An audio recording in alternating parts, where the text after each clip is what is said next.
Bismillahirrahmanirrahim.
Assalamualaikum warahmatullahi wabarakatuh.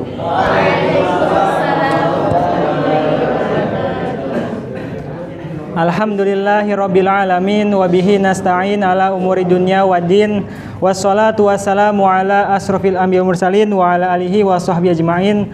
Qala rabbi ishrah li sadri wa yassir li amri wahlul 'uqdatam min lisani yafqahu qawli, amma ba'du. Yang kami hormati dosen pengampu Ibu Femi Dian Pitasari, yang kami banggakan kelas PAIE. Alhamdulillah pada kesempatan kali ini kita bisa mengikuti perkuliahan offline MK Dasar Pengembangan Kurikulum. Pada kesempatan kali ini kelompok kami mendapatkan tema Landasan Pengembangan Kurikulum PAI. Yang mana sebelum memasuki presentator yang pertama, ada mukadimah yang perlu disampaikan bahwasanya landasan pengembangan kurikulum memiliki peranan yang sangat signifikan. Mengapa? Karena apabila kurikulum diibaratkan sebagai sebuah bangunan gedung atau rumah yang tidak menggunakan landasan atau fondasi yang kuat, maka ketika diterpa angin atau terjadi goncangan akan roboh. Nah, sama halnya ketika landasan pengembangan kurikulum itu jadi sebuah landasan dalam merencanakan atau mengembangkan kurikulum PAI, yang mana harus direncanakan dan dijalankan. Di dalamnya ada pengertian landasan, ada pengertian kurikulum, ada pengertian landasan kurikulum dan pendidikan agama Islam.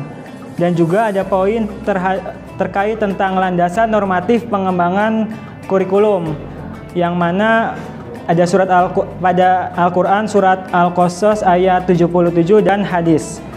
Demikian mukadimah yang disampaikan. Berlangsung ke pemateri yang pertama yang akan disampaikan oleh saudari Khotijah. Kepadanya kami persilahkan. Masuk ke landasan, pengertian landasan. Landasan merupakan suatu gagasan atau kepercayaan yang menjadi sandaran. Prinsip yang mendasari. Contohnya landasan kepercayaan agama, dasar atau titik tolak. Secara bahasa, landasan berarti tumpuan, dasar ataupun alas. Karena itu, landasan merupakan tempat bertumpu atau titik tolak maupun dasar pijakan, atau dapat diartikan sebagai asumsi-asumsi yang menjadi dasar pijakan atau titik tolak tadi. Kemudian yang kedua, kurikulum. Secara terminologis, istilah kurikulum dalam pendidikan adalah sejumlah mata pelajaran yang harus ditempuh atau diselesaikan oleh peserta didik di sekolah untuk memperoleh ijazah. Dalam arti luas, yaitu seluruh aktivitas proses pembelajaran baik yang berada di dalam maupun di luar sekolah. Sedangkan perspektif yuridis formal, bab 1 pasal 1 ayat 1 Undang-Undang Nomor 20 Tahun 2003 tentang Sistem Pendidikan Nasional. Kurikulum merupakan seperangkat rencana dan pengaturan mengenai tujuan, isi, dan bahan pelajaran, serta cara tujuan, isi, dan bahan pelajaran yang digunakan dalam kegiatan pembelajaran. Mungkin cukup segitu saja dari saya, kemudian saya kembalikan ke moderator. Bismillahirrahmanirrahim. Di sini saya akan menjelaskan tentang landasan kurikulum dan pendidikan agama Islam. Landasan kurikulum dapat diartikan sebagai suatu gagasan, landasan, suatu asumsi atau prinsip yang menjadi sandaran atau titik tolak dalam membangun kurikulum. Landasan pengembangan kurikulum PAI dapat digarisbawahi pada hakikatnya adalah faktor-faktor yang harus diperhatikan dan dipertimbangkan oleh para pengembang kurikulum ketika hendak mengembangkan suatu kurikulum lembaga pendidikan. Terus yang pendidikan agama Islam adalah pendidikan dengan melalui ajaran-ajaran agama Islam, yaitu berupa bimbingan dan asuhan terhadap anak didik agar nantinya setelah selesai dari pendidikan ia dapat memahami, menghayati dan mengimplementasikan nilai-nilai ajaran agama Islam itu sebagai suatu pandangan hidupnya sehingga meraih keselamatan di dunia dan di akhirat. Sekian dari saya kembalikan kepada moderator. Selanjutnya yaitu materi tentang landasan normatif pengembangan kurikulum. Setelah kita mengetahui makna dari landasan itu apa, kurikulum itu apa, lalu digabungkan landasan kurikulum itu apa, dan langsung ke PAI-nya. Ya, jadi kalau digabungkan itu akan menghasilkan sebuah gagasan ataupun pengertian. Nah, lalu landasan normatif pengembangan kurikulum di sini ada Quran surat Al-Qasas ayat 77 yang bunyinya A'udzu billahi minasyaitonir rajim. Bismillahirrahmanirrahim. Wabtaghi fima atakallahu ad-daral akhirah wa la tansa nasibaka minad dunya wa ahsin kama ahsanallahu ilaika wa la tabghil fasada fil ard innallaha la yuhibbul mufsidin. Yang artinya, dan carilah pahala negeri akhirat dengan apa yang dianugerahkan Allah kepadamu. Tetapi janganlah kamu lupakan bagianmu di dunia, dan berbuat baiklah kepada orang lain, sebagaimana Allah telah berbuat baik kepadamu. Dan janganlah kamu berbuat kerusakan di muka bumi. Sungguh, Allah tidak menyukai orang yang berbuat kerusakan. Di dalam surat Al-Qasas setidaknya ada 3 pembahasan ataupun 3 poin di dalam kandungannya. Yang pertama, di dalam landasan Al-Quran surat Al-Qasas ayat 77 ada namanya landasan religius, yang mana nilai-nilai tersebut terdapat dalam Al-Quran dan Sunnah yang merupakan nilai kebenarannya secara mutlak ataupun universal. Manusia tidak dianjurkan oleh Islam hanya mencari pengetahuan yang berorientasi pada urusan akhirat saja. Akan tetapi manusia diharapkan juga tidak melupakan kehidupan urusan duniawi. Meskipun kehidupan duniawi ini hanyalah sebuah permainan belaka, namun pada dasarnya manusia diharapkan mampu menjaga keseimbangan dirinya dalam menjalani realita kehidupan dalam mencari ilmu pengetahuan. Yang pertama ada pendidikan rohaniah.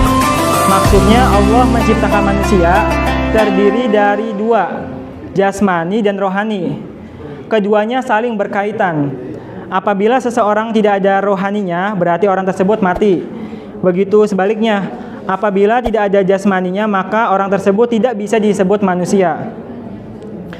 Jasmani dan rohani merupakan satu kesatuan yang membentuk sistem kepribadian manusia dalam kehidupan manusia. Unsur rohani melahirkan masalah batiniah, spiritual, sedangkan jasmani melahirkan masalah lahiriah dan material. Di dalam surat Al-Qasas ayat 77 dijelaskan ada 3 daya yang terdapat dalam manusia. Yang pertama, daya dalam akal yang berpusat pada otak. Yang kedua, daya rasa yang berpusat pada kolbu ataupun di hati. Dan daya nafsu yang berpusat di perut. Ini merupakan substansi di rohani manusia yang berfungsi setelah ia hidup. Yang kedua, pendidikan jasmani. Dalam surat Al-Qasas disebutkan, dan janganlah kamu melupakan bagianmu kebahagiaan dunia. Para mufassirin menafsirkan bahwa manusia tidak harus meninggalkan kenikmatan dunia dan akhirat. Kenikmatan dunia dimaksud adalah untuk memenuhi kebutuhan. Sedangkan kalau untuk akhirat itu untuk menuju kebahagiaan dunia dan akhirat. Yang ketiga, pendidikan ihsan. Ihsan adalah sesuai dengan hadis yang pernah disampaikan, ihsan yaitu anta budallah ka'annaka taroh fa illam takun taroh fa innahu yarok, yang artinya engkau mengabdi kepada Allah seperti engkau melihatnya, dan jika engkau tidak melihatnya maka sesungguhnya Allah Maha melihatnya.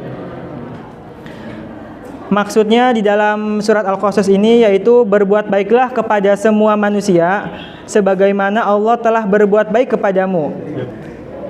Lalu hendaknya kita dapat hidup secara seimbang dengan mengutamakan kebahagiaan akhirat dan visi kita, yaitu menuju kebahagiaan dunia dan akhirat.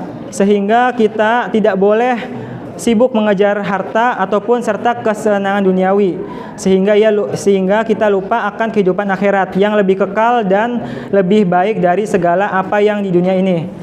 Selanjutnya yaitu ada hadis yang berbunyi, man aradad dunya fa alaihi bil ilmi wa man aradal akhirah fa alaihi bil ilmi wa man aradahuma fa alaihi bil ilmi, yang artinya barang siapa yang menghendaki kehidupan duniawi maka wajib baginya memiliki ilmu, dan barang siapa yang menghendaki kehidupan di akhirat maka wajib baginya memiliki ilmu, dan barang siapa yang menghendaki kehidupan kedua-duanya maka wajib baginya memiliki ilmu.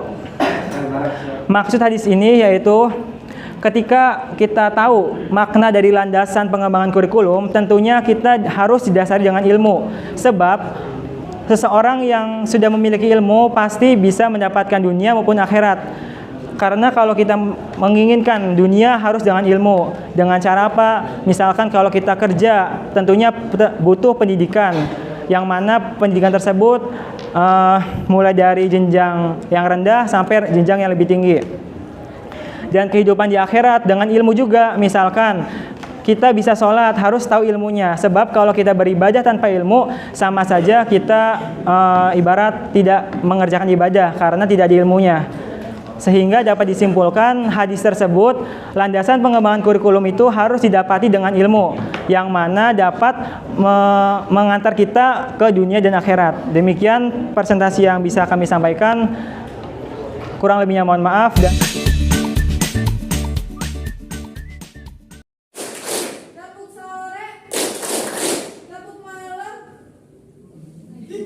nanti kalau yang salah